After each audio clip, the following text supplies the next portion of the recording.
Welcome to last week's news, where I tell you last week's news, or at least the parts that I can make funny. Our first story, some YouTuber named Jordan Cheyenne was caught on camera trying to make her already crying son cry for the camera. She's trying to get him to cry for clout, and one of my favorite quotes from the video is when she tells him to cry, he's like, "Mom, I'm already crying." In other news, the internet is fake, and for some reason, we're still surprised about that. I just love that she was caught doing this in an instance where he was already crying. Like, what a waste of a child abuse. McGregor is trying to fight Machine Gun Kelly for some reason. He says he doesn't want to fight Vanilla Ice Boy rappers, but then he threw a drink at him in the same night. So in other words, McGregor's trying to start that fight the way your closeted gay friend tries to get you to kiss. Wouldn't it just be so stupid if we kissed right now? That'd be so stupid. Some study came out that showed that college kids are drinking less and smoking weed more. Also, they're doing more hallucinogens. Which, I don't know, I feel like that's probably good news for date rapes. It's probably a lot harder to rape someone when you're tripping balls. I'd imagine the guilt would be unbearable when it manifests as a demon right in front of you as you're doing it. An Alabama man was turned away from 43 ICUs and ended up dying because they couldn't find the specialist he needed. To be fair, though, that's kind of on him for expecting to find a doctor in Alabama. I'm pretty sure what they meant by specialist is literally just guy with any doctorate, and 43 hospitals couldn't meet that bill.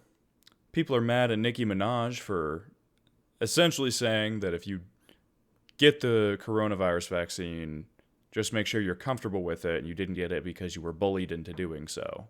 Because Nikki's anaconda don't want none if you've been jabbed, son. AOC is trying and succeeding to get attention by wearing a wedding dress with "Tax the Rich" in red written all over it at a party at the fucking Met. Tax the rich at the Met. So at least she either has a sense of irony or is totally lacking a sense of irony. A parade float tried to honor 9/11 victims by making a float with two smoldering towers on it.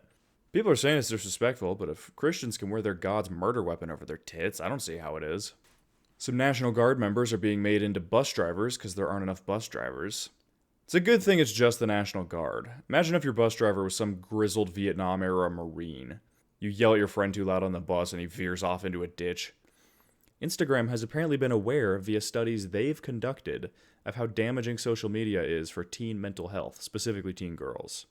You guys can't see it right now because I don't have video, but I am making a very shocked face.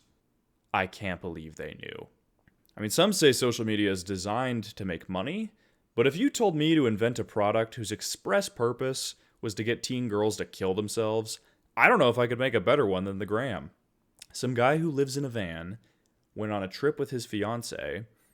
They had a domestic dispute at one point, and then a while later she went missing, and now for some reason he's a person of interest. How strange. Also, they seized his van as evidence, which is his home. So that sucks. I guess you could say while he was living the van life, she was dying the van death. I know. That one might have been too soon, but I stand by it. And finally, in TikTok is a cesspit news, it's now a TikTok trend to steal and destroy your school's property and then post it on TikTok. If TikTok really was a Chinese plot to destroy America, it is working incredibly well. And that's the news. Thanks for listening. If anyone else tells you anything else happened, they're probably making it up. Leave a like, leave a comment. Good night.